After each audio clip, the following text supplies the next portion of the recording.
This is John Harden from Atlas with Megan Sullivan from IGN. Hello, guys. What's up? And we are playing Etrian Mystery Dungeon, the upcoming title from Atlas and Spike Chunsoft. Yes, we are. Now, for those who are not familiar with Etrian Odyssey and Mystery Dungeon, can you explain those games and how this game is a mashup of those two awesome games? Yeah, the Etrian Odyssey is our first-person dungeon crawling game. If you guys played Persona Q, this is built on the same engine as Etrian Odyssey. Obviously, you have Etrian Odyssey 1 through 4, Etrian Odyssey Untold, the Millennium Girl as well. So the franchise has been around for a long time. And this is a new iteration for it. So Etrian typically is a first-person dungeon crawling, and you'll see in a moment that this is very much not the case. No, it's not. Although certainly right now it looks very Etrian Odyssey. You've got like the inn and the retail and the restaurant. Yeah, it's a very Etrian setup. All the trappings of it are very Etrian-like. We're in this village of Aslarga. In the top center of the top screen, you can see the Amber Yggdrasil tree. That's kind of where the story centers around. Okay. What is it called again? The Amber Yggdrasil. I may be pronouncing that wrong. It's YGG. Amber Yggdrasil. Yeah, that's the tree? one. Yes. Oh, okay. That sounds very important. It is. So we're just a band of adventurers trying to seek fame and fortune at the base of this tree, and that's when the mystery dungeons have popped up. And okay. Can you explain what mystery dungeons are? Yes, they are the ever-changing, ever-shifting, randomized, procedurally generated dungeons that we will be exploring and beating the crap out of monsters in very shortly. It sounds very roguish, like a rogue game. It is extremely roguelike, and that's the mystery dungeon influence. So we can that's not even the right button. What'd I do? But yeah, while we're in town, you'll be visiting this a lot. You'll see Kasumi's Inn. This is where you can, because it is a roguelike and you run the risk of either dying in the labyrinth and losing all of your money and stuff.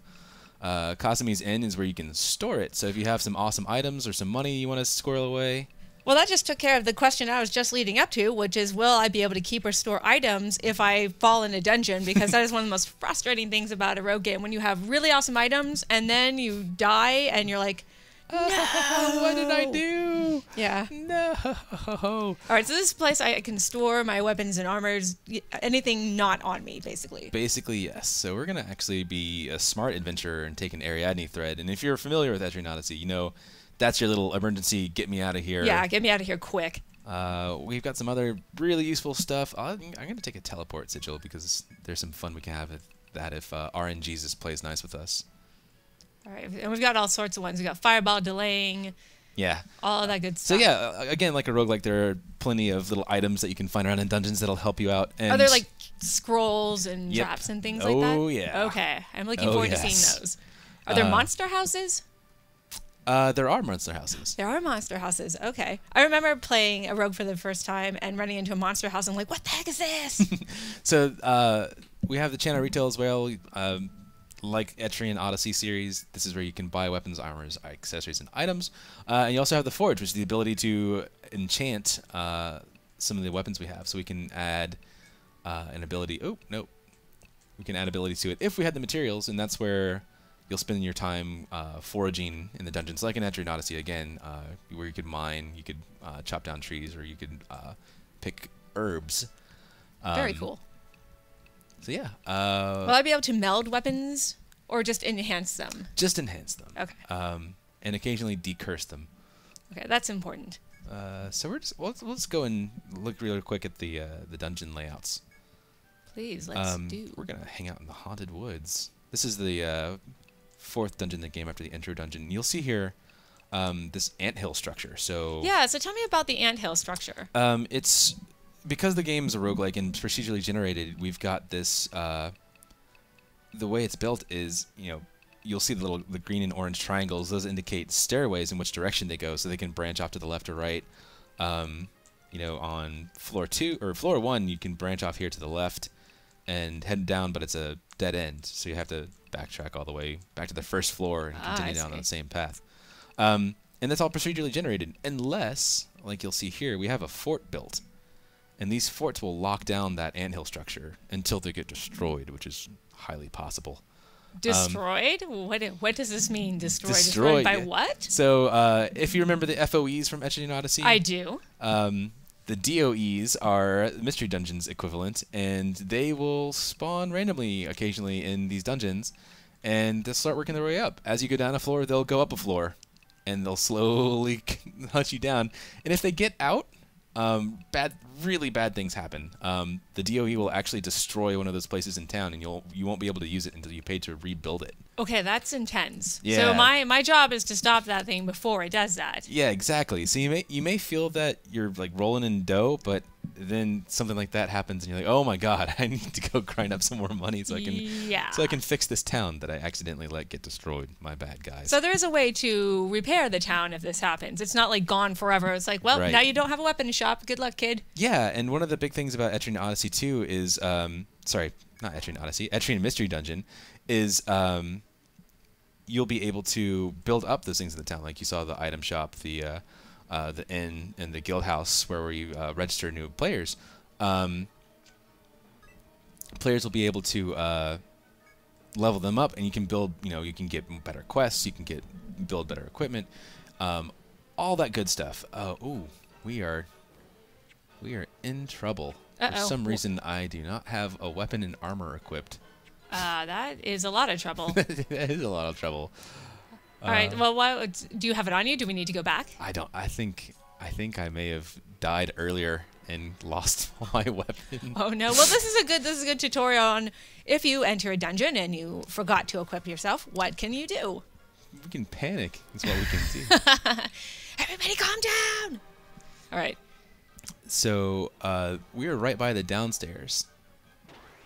Just very useful. If you see on the bottom screen there, those red dots you see are enemies. So there's 5 enemies in this room. Okay. And I noticed that this isn't going into first-person mode. So when you explore an Etrian Odyssey, it's all first-person. Yeah, and this is the Mystery Dungeon influence here. It's this very roguelike thing where, so we've taken one turn where I've cast Provoked, so I've taunted every enemy in the room. So they're going to start attacking my Protector, which is a big tank.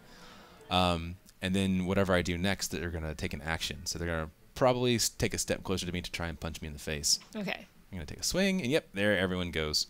So again, unlike, Etrian Odyssey had the turn-based combat. Right, and they had rows. And it's similar, but it's also vastly different. Like, now we have to worry about facing. Am I going to fight this first?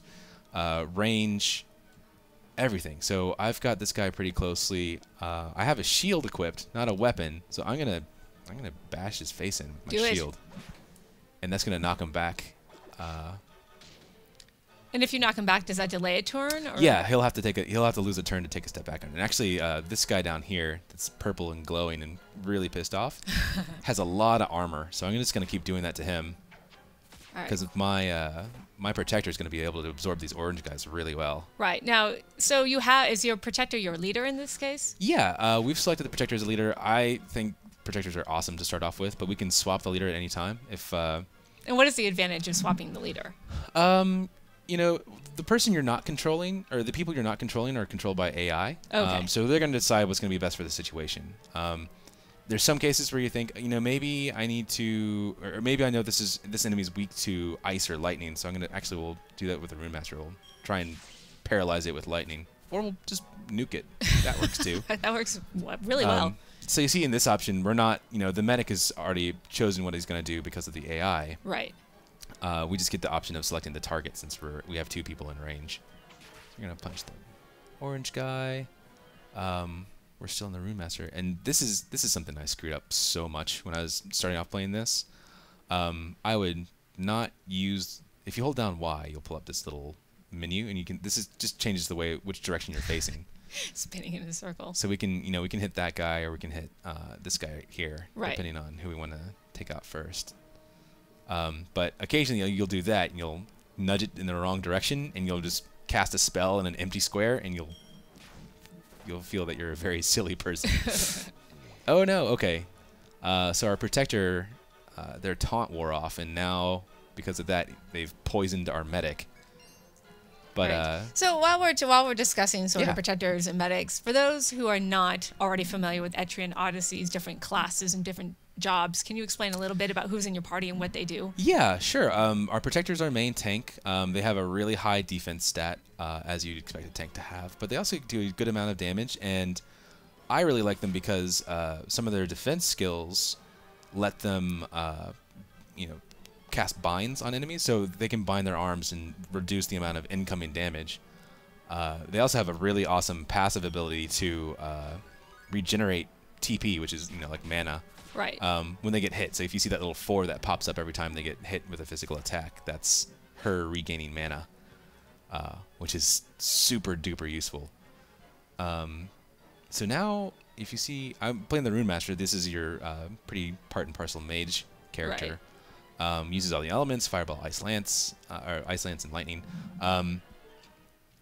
Right now, she can't hit anyone, so no one's in her. No one's in line range. of attack. So we're gonna have to move her, and that's gonna waste a turn, which stinks. But now we can nuke someone. All right, let's do some nuking.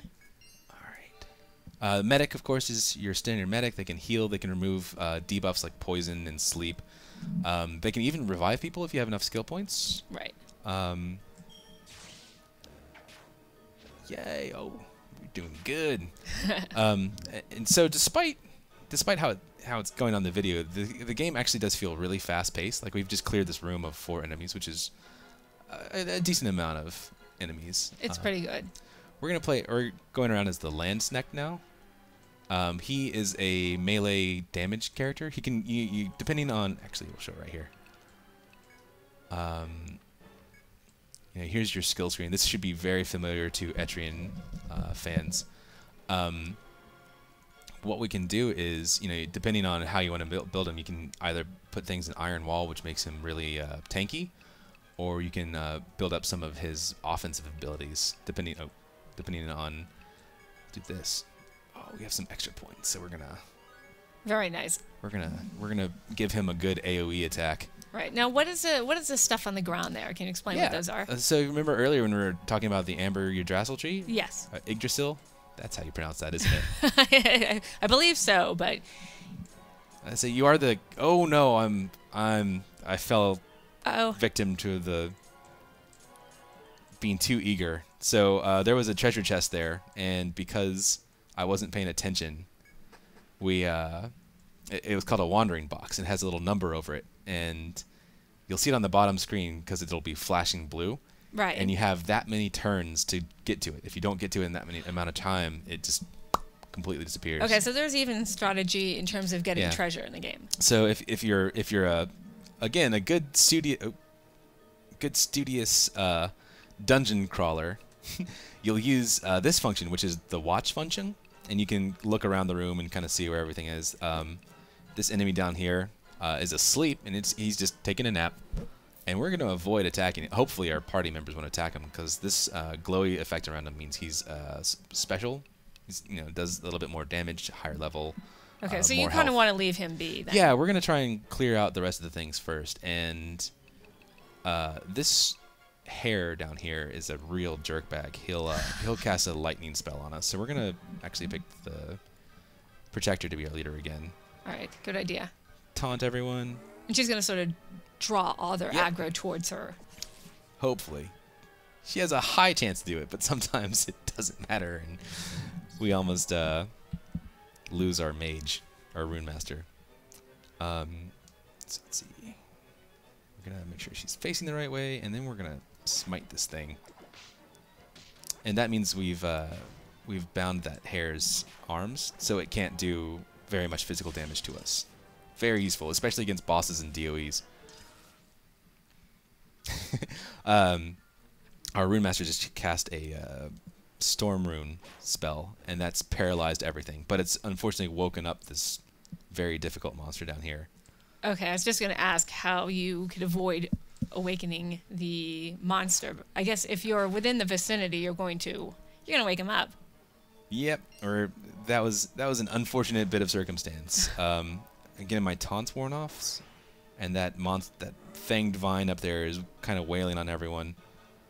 So I'm gonna go over here so I can beat up this bead, hopefully. So how many dungeons are there in this game? How many mystery dungeons can I explore? I don't think I can give you the definitive answer, but more than one. Much more than one, yeah. Well, thank you, John, for coming in and letting us preview Etrian Mystery Dungeon. And one more time, when is it coming out? April 7th on Nintendo 3DS. All right, cool. So for all your Etrian Mystery Dungeon needs, keep it locked here on IGN. Yay! Yay!